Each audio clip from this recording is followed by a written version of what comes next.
Okay, hey guys, thanks for being here. Everybody that's waiting in the wings on our way into the monthly Spring Valley City Council meeting. We're gonna have a couple of issues that I'm gonna bring up, talk about.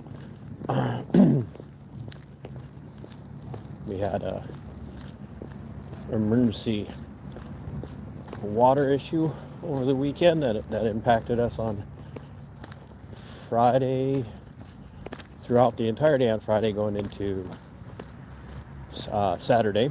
And then we had a little bit of a social media kerfuffle, and so I'm just gonna address that, and then we're gonna just tune in, so to speak, and see what plays out with the rest of the meeting. So I'm sure it'll be fun.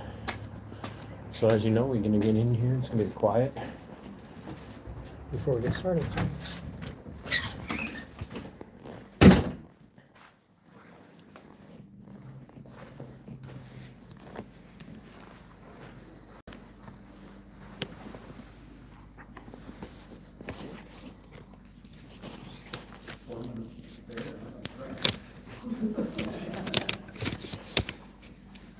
Well, you know, keep you waiting on the edge of your seat, though.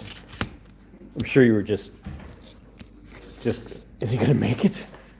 You're on the edge of your seat.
Which fight?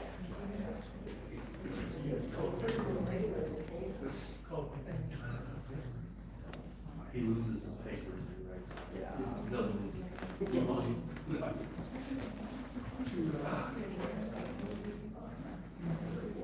Okay, they're gonna get ready to start here, so, and,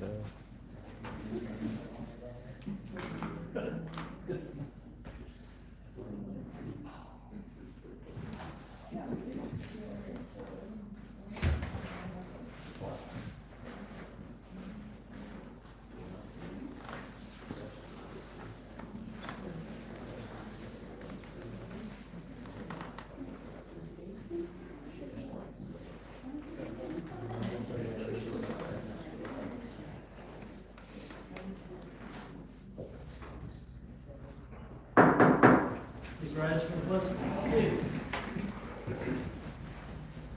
Allegiance to the flag of the United States of America and to the republic for which it stands, one nation, under God, indivisible, with liberty and justice for all.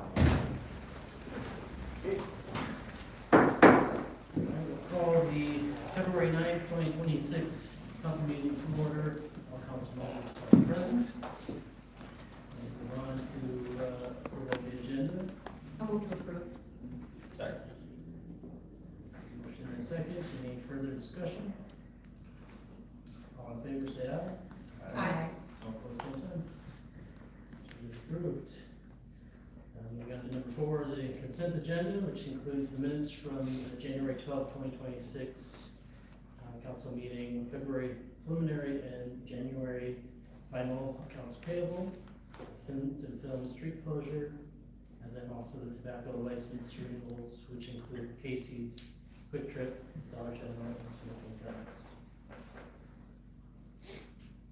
Make a motion to approve the consent agenda? I'll second. Motion and second, any further discussion? I have a question. With the Fins and Film street closure, as if there's construction going on downtown, is that going to affect whatever streets? It possibly can, but we don't know what the total game plan is, we probably will not know until Okay, so close to maybe a that date, so. backup plan. We have plan B, C lined up kind of thing. Perfect. But we won't know until, we're gonna be, you know, very, very close, like, oh, we gotta do this now. Yeah. Because like I said, we don't know, Okay. so it's definitely, definitely in the back of our minds. Good, good. Thank you. Any other questions, concerns? All in favor, say aye. Aye. All opposed, same sign. Consent agenda is approved. Number 5, visitors. Todd. I don't get to do this very often, where I come in and say something positive to them. But I wanted, Public Works, I got a message telling me I would have to boil water until like Friday of March 2080. And here we were on Saturday with all fixed, so good job. And good job on the city for, you do not realize how much we depend on radio alerts and TV alerts until you no longer listen to the radio or have TV. And so it was really good to see the way the city was proactive in getting as much out as they could as possible. I don't know if there's a better way to do it other than sending Justin door to door to knock on everybody's door, because that was fun. But, the other one is Justin, I wanna commend you for how you responded this morning to the social media kerfuffle, which I'm sure you find something to address tonight, but, you don't see that kind of proactivity a lot of times from, people in elected positions. They tend to shy away from coming out and saying something proactive, or they stick their foot in it. You managed to handle it very well when you use social media today, so it was much appreciated, because it was the first thing I got greeted with when I finished my workout is, what's going on today? And when my other half takes note of things that are going on like that, then, you know, paying attention as well, so. And then, one more, this is just a reminder, last time I was here, I brought up data centers and the trouble that they're causing in smaller cities and towns. If you've been paying attention, the mayor of Northfield just resigned, very vocally after a very public outburst because of the amount of resistance they're getting about data centers. And he came unglued on constituents and then resigned because of the arguments that were being had about the non-disclosure agreements that city council members and the mayor were being forced to sign to be part of this negotiation. And that's coming up once again everywhere. I'm probably gonna, on a very regular basis, reminding you guys, that's what they do. They target small towns that are struggling financially to come after them, and they say, by the way, if you want us to do business with us, you will sign an NDA. And I don't see how that's ethical for public servants, so please keep us abreast if they come knocking. Thank you. All right, moving on to item number 6. I was gonna have Chris maybe come up here and visit your part of it and talk a little bit about maybe. Certainly. Yeah, that way he can leave if he doesn't want to stick around. Yeah. Oh, thanks. Stick around these ways, and, you know, just give you all a synopsis of kind of what happened with the pressure leak the other day. So we had a couple issues. Our tower had an issue with, we had a hole in the bottom, it's fixed now, but we had a hole in the bottom, so one of the drains was leaking. So we had to fix that, so we took the tower out of service. And I'm a little messed up on days, but I think that was Wednesday, right? So we took that out of service. When we do that, we just run off of our well pumps. So there's like, what was it, Thursday night, then we had the water main breakdown on the end of Main Street. And so that, we still had a pump running, but it wasn't enough to overcome that water leak. So that's where on the higher elevations of town, we had less pressure there, but we still had some pressure down, like my place, I still had pressure a little bit, but you definitely knew it was not what it should have been. So it's been a long couple days, but that's kind of what the gist of was with the water pressure issue. And anytime you get water pressure down, then that's where you have E. coli problems. Well, and we did that, so if we lose pressure, we're obligated to notify the duty officer. So we did that once we kind of got everything, because this was at 9:30. So I forget when it was by the time we kind of got everything stabilized and could get the pressure back in town. And then we had to notify the duty officer. He notified the Department of Health, so we were in contact with the Department of Health. They're the ones that kind of recommended that we do a boil order, just depending on what the situation was. So where we had our tower down plus the water leak, there's the chance, mainly around the leak, but also when you lose pressure, it can kind of suck stuff in. So if anybody has something hooked to their hose or something, it can suck that into the main also. Right. Creates that backflow issue, so that's kind of where we put the pressure back on. We had pressure relief valves around town, because that's how we operate when the tower is down. So as pressure builds and lessens, those release valves help to relieve that pressure without having the tower in place. So, yeah, so that's kind of where we were. The Department of Health recommended we do the boil order, so then that's kind of where all that stuff came from. I think some of the questions that I got asked about it, because typically, I mean, we see water main breaks, consistently, you see them around, and nobody had that issue before, so the question I was. And typically you don't, with the tower, you don't really lose that pressure. Yeah. We noticed it leaking on the street, so that's when we go out. Right. Fix it, you lose kind of the pressure when we fix it then, but yeah, this was kind of a bigger issue than what we typically have with water leak. So then typically, what's your, how do you go about the process of contacting the public about it? I know there's different So we levels of how you do it. talked to the Department of Health,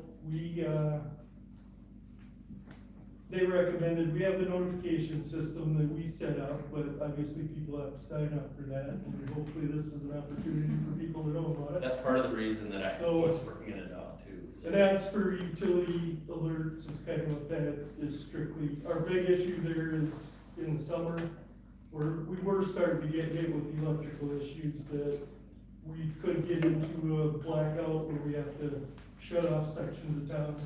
That's rare, we've never had it here, they see it in California all the time, but we don't see it here, so it's something new that obviously is gonna freak people out too, if that ever comes to that. We hope it never does, but that's kind of why we established the notification system about a year or so ago. We put that in. And then what do you do for the businesses? The businesses, like for this particular one, we tried to, of course, it's late at night, and we tried to contact all the ones we could.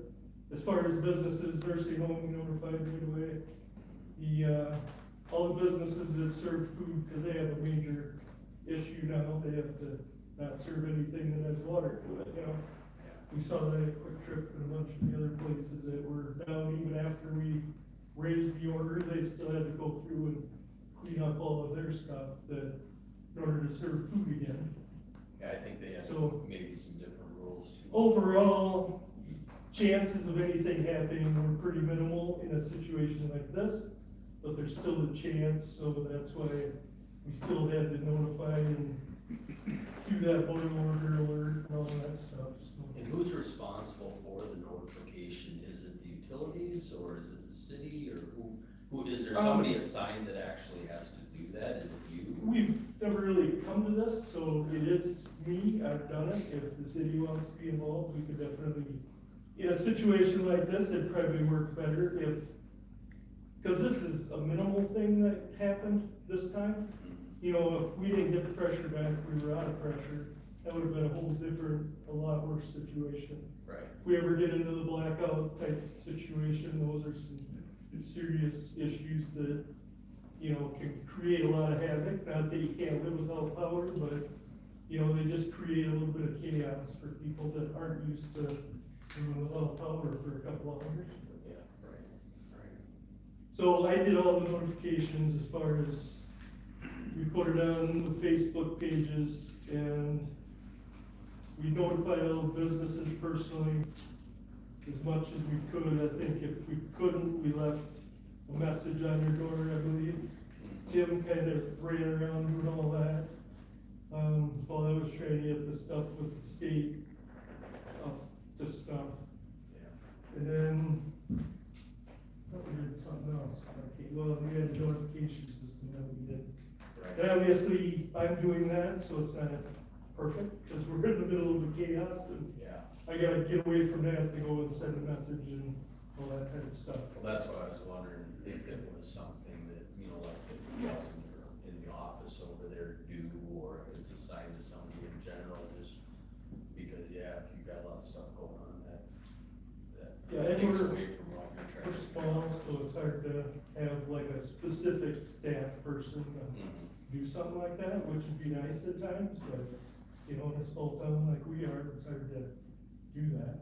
Yeah. So it's mainly word of mouth, you know, you get the word out there, just like that letter said, if you know people that need, that you know they don't get certain, you know, they don't have TV, they don't have phones, they don't, whatever, go and notify them if you can as residents, that's kind of what that letter was asking. And just as a community coming together, that's kind of what we ask people to do, you know? Yeah. And it's not easy when, I've been here just about 30 years, and this is the first time we've ever had to do it, because this is the first time we've ever had a break with the tower down. Yeah.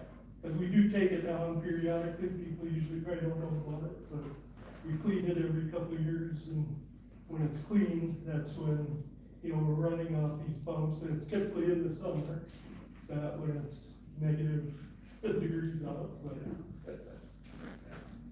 So, but I do wanna say, before I forget, that we appreciate you guys, probably, I didn't realize like you guys would be hit with all the messages, cause we're always available. If something happens with your utility, call us, we're always around. If you can't get through, keep calling, I mean, I put my number out there. But like to come to you guys may not know, but if you guys are being hit up, I mean, hit me up, we can put out a statement, or I can give you guys a statement if you're like Justin has his social media stuff that we could put it on, but at our utility, everything seemed great, but then I kept hearing all this flack of all this other drama that was out and about. But people did contact us, and we let them know what was going on. So if you wanna know, contact us, don't be, you know, contacting everybody else if you need answers. Obviously, if we have a new phone system too, so that kinda, usually if I'm sitting down here, the old phone system used to ring all the time if they were calling there, where it's new now. So at night, it goes to the on-call person, so we have to physically switch that number to get, cause I stayed down there for the couple days the tower was down, I stayed down there at night to just check up on the tower, make sure that didn't get worse. And then with this issue, once we got the pressure back, well, I was down there all night anyway, just kinda watch that we didn't lose it again, we didn't get another main break, which would have been worse yet, so. But we appreciate everybody's patience with it, and, just thank them for their support too. I mean, we got a lot of comments that people appreciated what we were doing, because it's not easy, we're just a small town, and After seeing how, It was best we it can. wasn't that easy to find where it was, I mean, you think the water comes out of the ground, typically- right where the break is, and that's in this not- situation, it did not.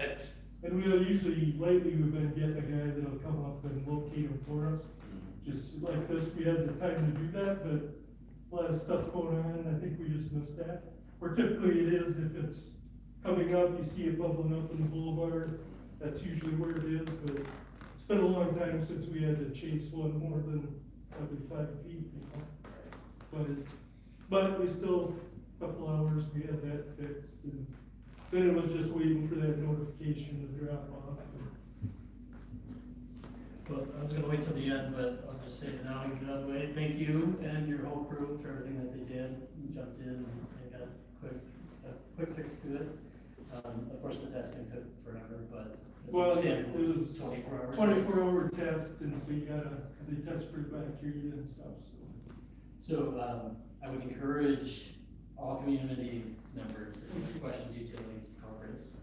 Yeah. No, just kidding. Well, No, but, you know, utility-wide, that's what we want people to know, is that if you have a problem with your utilities, call us, because we try to work with people, try to help people, and it doesn't do us any good if you're just complaining to the mayor or any of you I just council turn around and members. complain to you, so But, it gets you. Yeah, because we want to address the issues if there's anything out there that needs to be addressed, so, yeah, it's best to come to us directly so we can But do that. on top of that, getting signed up for those alerts is extremely important, because there's 3 different ways you can get that alert. And right now, if I remember right, you were saying we're at like 12 to 15% homes that haven't signed up for it. We are, yeah, so we're up to, I think there's 200 people on it. Oh, okay. And we're gonna do another, obviously, put out another note, we'll do it in the bills, so also pay attention to your bills, because we put stuff in the bills. Because that's the only way we have to notify people, so we have it on the city's webpage, so everybody, under the utility section of the city webpage is where all the utility stuff is. So there's an alert deal in there where you can sign up for it. So we ask everybody to do that, and that's the best and quickest way to get notified, because, you know, it takes me time to go out and do that, unless, you know, if we can communicate with maybe emergency management, in a situation like this where you can take that pressure off of us to help to mitigate that portion, because I don't necessarily have time to run around, because we're trying to line up, well, we had to get a well guy or a tower guy to come and fix the tower and all that stuff, so. So, you know, we are gonna talk about it more as a city. And- What we can do to, Boardroom and not involved necessarily, in that, so. maybe not necessarily utilities, but all sort of alerts that might be the same, so. Well, because more they to come for can, everybody. a utility alert can become, because we are all part of the city, we're a city utility, and so it can all become that very quickly, so. But one other thing though I would mention is, it might be a good idea just to have a couple gallons of water in your home, and maybe flashlights. And Yeah, like, blankets, all these. we have extra power food. outages, you know, so it's good to have all that stuff available, It's unfortunate that an emergency reminds us that we can keep these things. and like electrical, we have generation here, so typically, we don't lose power like a lot of other people do. But that doesn't mean, if it ever came to these blackouts, where we would have to roll a blackout through town, we think we don't have to do that because we have generation, but at that point in time, we're part of the grid, we're part of SEMBA, is who we get our power from as a city. And if we're still connected to the grid, we would be obligated to roll blackouts through town until we lost the grid. And then we could start the engines up and run the town, but barring nothing happens to the generation at that time, but. So there are issues out there that can be stuff that we've never dealt with before, so it's hard to know how to deal with it, because we've never experienced it, but they are possibilities, and they were getting worse and worse with kind of how they're, you know, setting up the power grid and stuff, but it's a whole nother conversation, but. One thing I think you might, if, when you do send that in the bill, how to sign up for it, might not be a bad idea, like set a date a month later where you could do just a test, so that the people that actually signed up for it could actually see how it comes And we through. can. Yeah, Yeah. that would just be interesting, cause there may be some people around town. Once a year, we'll do a test too, just to test the system Okay, and yeah. send something out there, but. yeah. And if you designated a test, then the people that are questioning whether or not, I mean, you might not get one for a lot of years and not even remember if you signed up for the. Cause we don't, you know, we're not sending them out every 5 No, minutes right, to notify right. you of every little thing. It's Yeah, it's just. mainly we set them up for the electrical stuff, because that's gonna be kind of a big issue if it ever came to that. But, you know, we've sent them out because we're working on the tower, we've sent notifications out for that, so we haven't done a ton of them, but I probably sent more this last week than Yeah. we've sent since we had the system, but I'm glad we have the system, and I think we may have some bugs we have to work out through it too, with just how to notify people, and if we wanna do it as a city, I mean, it's there to do it for whatever you wanna use it for, but we just got it for the utilities currently. And if we wanna do a bigger thing with it, we may have to kind of look at different things with it. So, Any other questions for Chris? but I thank all you guys for, like I say, the community's patience with it and in all our situations that we run into. Always contact us at the utilities if you have a utility issue. You guys do all the heavy lifting, so thank you. Yeah, well, appreciate being here, so. And if you need anything else, just let me know. Thank you. Grab the towel. Okay, so then moving on again to number 6, the resolution 2026-10, resolution to adopt the 2025 Fillmore County Hazard Mitigation. I'll make a motion to pass resolution 2026-10, creating a county hazard mitigation plan. I'll say. Motion and a second, any further discussion? All in favor? Actually, sorry, and this basically allows us to participate in FEMA stuff, having this in place, it's just mandatory for that part of this. Yeah, there's 2 ways to it. The county has to approve this in order to be part of it. Mm-hmm. The city has to have its own emergency management department in order to qualify. Okay, yep. Thanks. Any further questions? All in favor, say aye. Aye. All opposed, same sign. Resolution passes. Moving on to number 7, Tracy Road Improvement Project Pay Estimate number 6. It's in the amount of $7,713.47.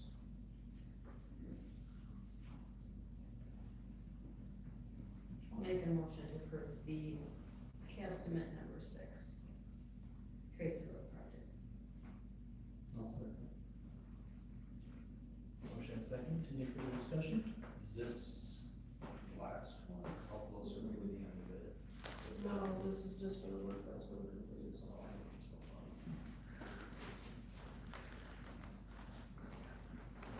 All in favor, say aye. Aye. All opposed, same sign. Motion passes. Moving on to number 8, Kingsland Booster Club Off-Site Gambling. I'll move to approve the Kingsland Booster Club off-site gambling. I'll second. Motion and second, any further discussion? All in favor, say aye. Aye. All opposed, same sign. Motion passes. We go to number 9, Dunlap Seeger, attorney proposal. We don't have an attorney that does this work right now, so we do need one. And is this the only one that we know of, or Yes, this is others that the we one should be we looking get at to first? respond. Utilities reached out to this firm as well, and, if need be, this firm will do work for utilities as well. And where that stemmed from was, I attended a meeting, found out about them, and they are a firm that's actually willing to do litigation work on our behalf if we would need to. We've had lots of challenges finding a firm that's going to do litigation work on behalf of the city. And, this firm will. Novotny was interested in doing that type of stuff, right? Correct, that's what That the is issue correct. was, okay. That's correct. And there was some other firms that utilities reached out to that were willing to do the type of work, but they didn't really have the staff or the ability Yeah. to say at this point in time they would be able to offer services just because of how busy they were within their office. And the information in their letter seems to be really a huge benefit for us. particularly looking As forward far to- as meeting the city attorney. Yeah, and they're a very reputable firm. I've worked with them in different scenarios in the past, and they do very good work. I'll move to approve, utilizing gun weapon seeker, for legal purposes if need be on behalf of the city. Also. Motion and second, any further discussion? All in favor, say aye. Aye. All opposed, same sign. Motion passes. Moving on to number 10, fire relief benefits increase.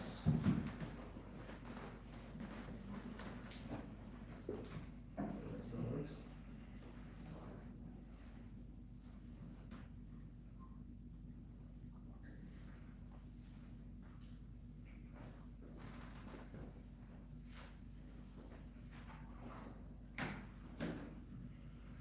Okay.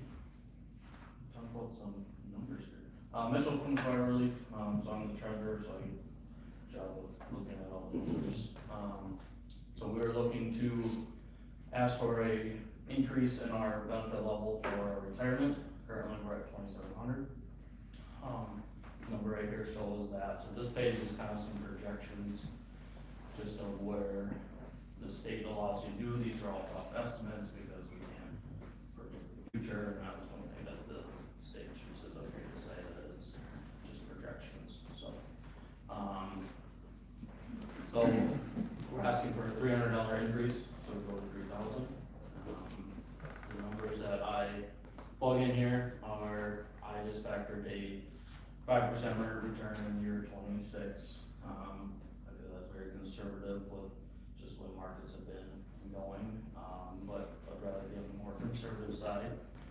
There's a lot of the liabilities of members gets factored in automatically from the spreadsheet. Special funds assets are all there as well. The number that we want to look at though is, another big factor that I plug into this is how many retirees we have. We do have one projected for this year so far, but that one will be a payout, that will be a deferred member. So, because they have to be age 50 to receive their money, so that number will be deferred, with that. So what I put in there and plugged in a total of 280,279, but like I said, I kind of just took our top 3 payouts that if they were to decide to retire, that's where that number came from. We got plug in some administrative expenses, and then brings us to the number that I'd like to look at is obviously your bottom line, your net worth, I guess you could say. So you have your assets minus what your liabilities are, brings you to a surplus or a deficit if you had that. We're left with an $89,000 surplus, which we should always, we want to get that as close to zero as possible, but not at zero because things can fluctuate with different retirees, stuff like that.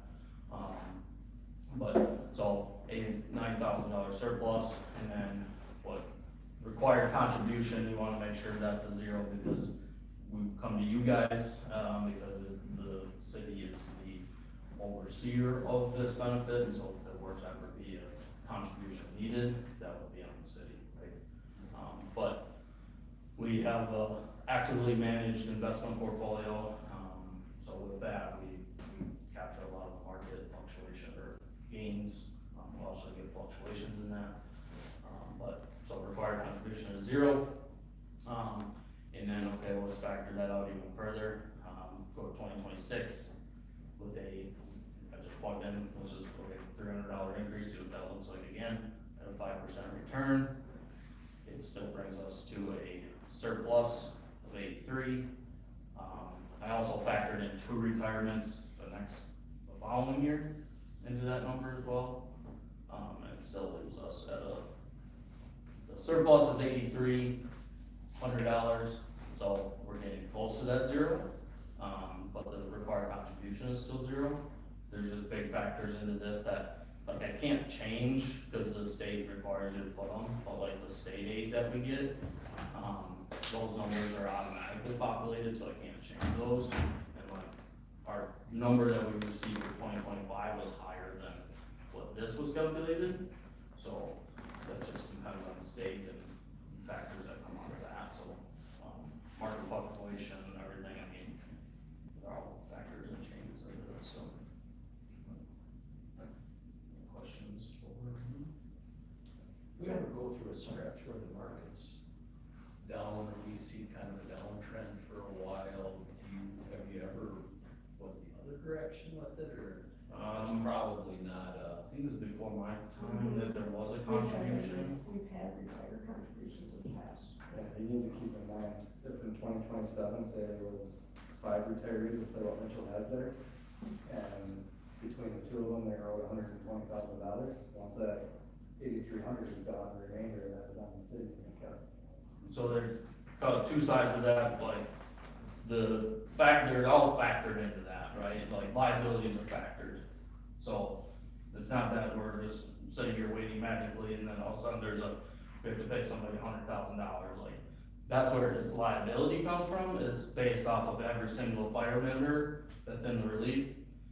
And all those are allocated to that, right? So, yes, we jumped to 2026 or 2027, but that liability also increases with that, so that's also being factored. But your liabilities are estimates on how many you're gonna retire, and if 2 of them decide to retire early, it's our liability. So it's something we need to keep. I mean, it's in there, like, it's already factored into that, it's not like, No, it's not. that's what that, like, we don't have debt, that's the $650,000 liability is the members' liabilities. And it's factored every single year based off of their start dates and all that. So that's increasing as I increase the benefit level, it's increasing every year that they've joined.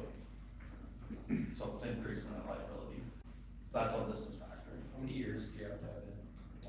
20 of and you have to be 50. You have to be 50 to draw. And you're right, I mean, we do have 5 people that have plenty of years service and they're at the age, so yeah, they can go. So, I mean, I kind of factored that 5 retirees into this over the next 2 years. Is that who you think, I mean, out of the group that you have, any idea? Yeah. We got word of maybe 1 more this year, and then one guy is talking about it would be 2027, but that's all we kind of know. They haven't gave us all of their resignation, so it's kind of a guessing game.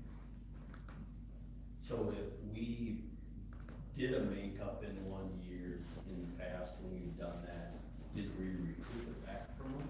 Can we recoup it back? No. Okay.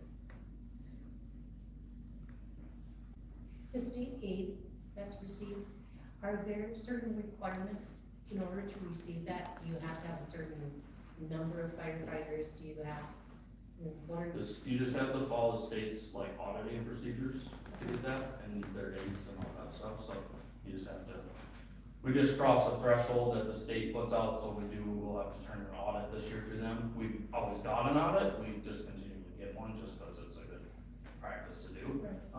But like, and then this form needs to be submitted, and then there's another form called the fire form, that's all got to be submitted, so.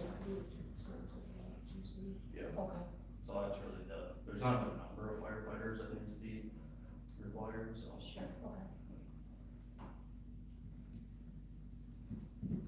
And we can't make a decision tonight, we need to wait for the resolution. We can talk about that, the work session, next Monday. Need a resolution.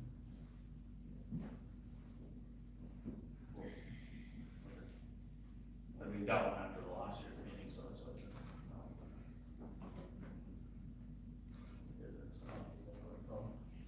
Hey, I mean, It's a year ago. okay. But yeah, any other questions for Mitchell?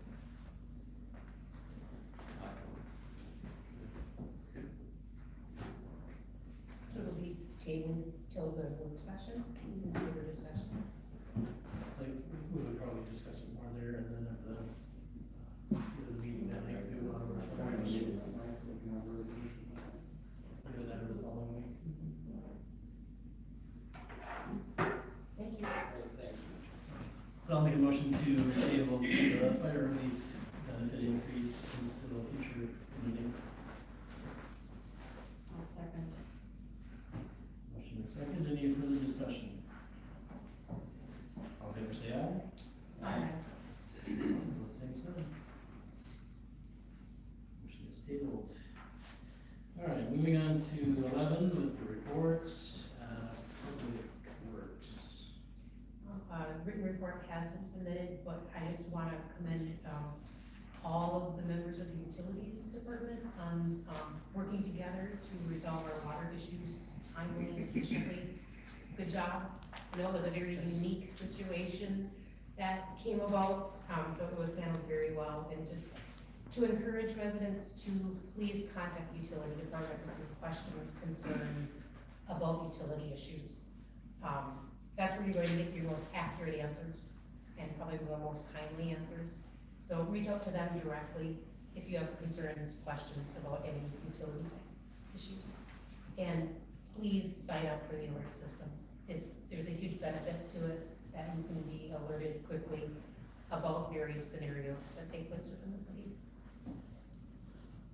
It's better to sign up and never having to receive an alert than to not receive Exactly. an alert because you didn't. Okay, moving on to works. The Park and Rec Committee had their meeting last Wednesday. We're working on getting estimates for the first project we're gonna tackle, which is gonna be the renovation of the sand volleyball courts. So we're working on that, and we've got several fundraisers going. We're selling candles right now, so reach out to any of the committee members if you're interested in buying candles. That'll run till the end of the month. Also working concessions at all the Park and Rec basketball games, and I got one there.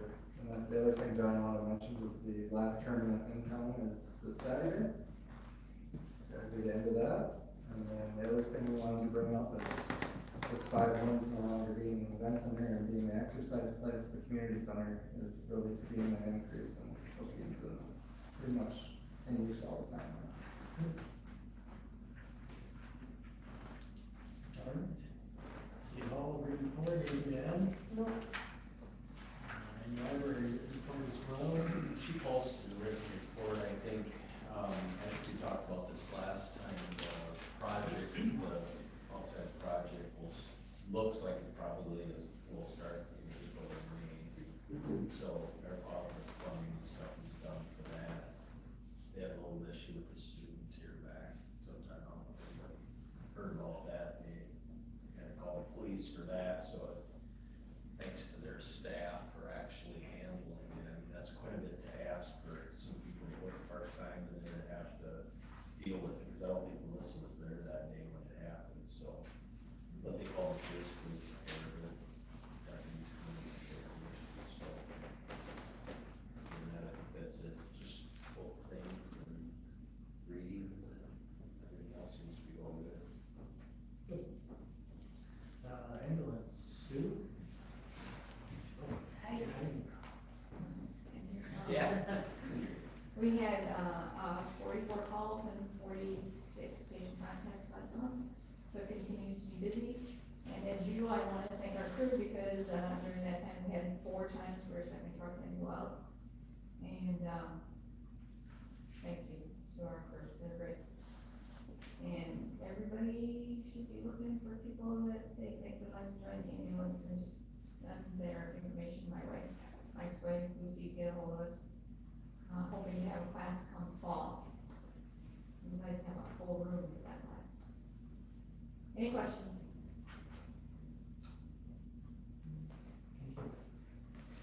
Fire, that's Go over our calls real quick. Last month, we had 3 false alarms. 2 were actually from the water, losing pressure, set off a bunch of sprinkler systems, so we got called out for them. So they were easy, but we had 1 CO call, and then 1 vehicle accident. Nothing serious, so thankfully. Except for calls, trainings, we had, hoarding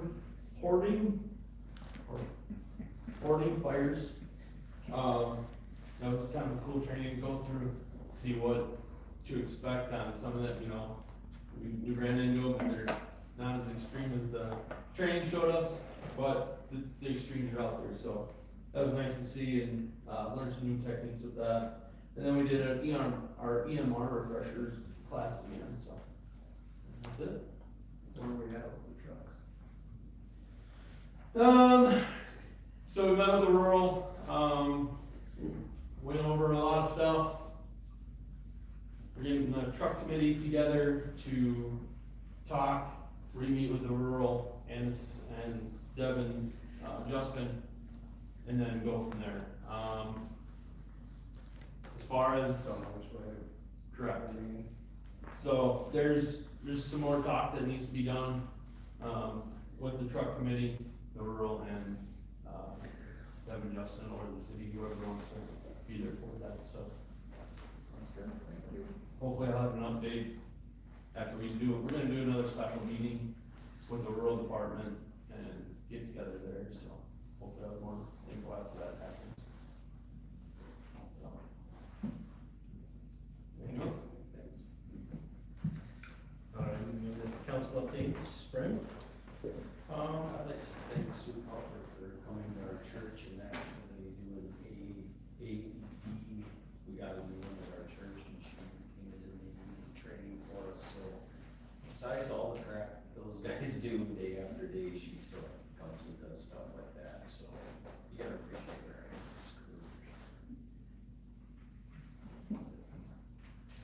Chris? Nothing. John? Just what everybody else has said, great job, Chris, appreciate your work. Thanks. Go ahead. I have nothing to add.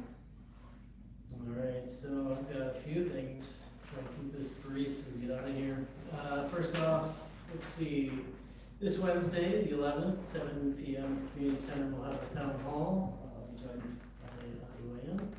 We'll be talking about, or hearing thoughts from the community on what the events or activities, programs they feel we need to either add or address in our community. So that'll be fun. Tourism committee, they're really starting to take off, finding their footing and get going. They met this last Thursday and preparing for the bike race in town, which originally was the Alonzo and then changed to the Gravel 100 or something. And I convinced them to go back to a more exciting title, so it'll be the Wilder 100. Let's see how that goes, I don't know. But then also Music in the Park. They're taking over Music in the Park, which was initially started by tourism, but kind of faded away and picked up by the foundation, community foundation, and then kept alive, and now they're throwing it back to the tourism. So they're getting ready to do that as well. And then of course some advertising and smaller things as well. And then I think lastly, I'm sure I'm forgetting something, but lastly, there was a comment last night on Facebook from the city, Spring Valley Facebook page. A lot of talk on social media today, last night. The city will address that as they see fit, as we as a council see fit. We'll look into it. Unfortunately, with that being a personnel issue, we really can't share those details with the community. All I can share with you is that we're looking into it and we'll take whatever action we see fit. I think that's all I have. I know I'm forgetting something, but anyways, is there a motion to adjourn? So moved. Second. Motion second, any further discussion? All in favor, say aye. Aye. Opposed, same sign. You adjourn.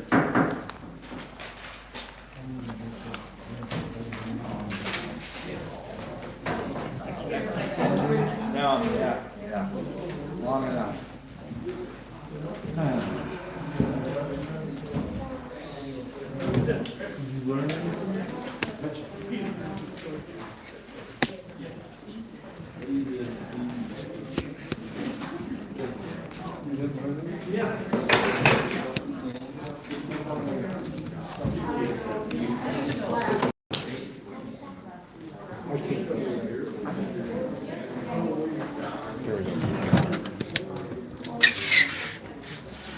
So, like, that's what I want, our boring city council meetings. Maybe not that boring, but this is where, you know, the rubber meets the road, so to speak, in how we self-govern is you show up to city council meetings, county commission meetings, school board meetings. I say this every time that I do one of these. This is where it matters. If you can't be the person in your own community who shows up to stream the city council meetings, then encourage someone who can. I would still encourage everybody to be involved by showing up to the meetings. Could you imagine a community of a city, so like I live in Spring Valley, right? Spring Valley, Minnesota. Could you imagine a town of 2,500 people where all of the eligible voters in a town of 2,500, in a city of 2,500 or whatever, showed up to meetings? That is, okay, well, first of all, that sounds like some Stars Hollow stuff from the Gilmore Girls, but ideally, we should want to be involved in that stuff. And when things happen, kind of under our noses because we're not paying attention, we don't have anybody to blame but ourselves. So like, Justin brought up, and I brought up in my comments when I spoke, that, Justin put out a very, good, thorough statement this morning on Facebook about the comment that the City of Spring Valley Facebook page made on another page. And clearly it wasn't the city that did it. It was whoever was running the account. And I'm sure it was a mistake. But we don't really get to be upset when things like that happen if the only time we're paying attention to what's going on in our city, in our towns, in our communities, is when somebody does something that embarrasses us or makes us shake our head and go, oh, there's my town screwing up again. Ultimately, we should be paying attention to everything that the city posts, to everything going on in the town as far as government goes, and expecting them to do the right thing to address it and to compliment people when they do well. And trust me, that's not easy for this guy. I have a very hard time saying nice things about government, period. So anyway, I'm gonna wrap it up here. I'm gonna go eat some dinner, go to bed early. Till next time, think local and act local.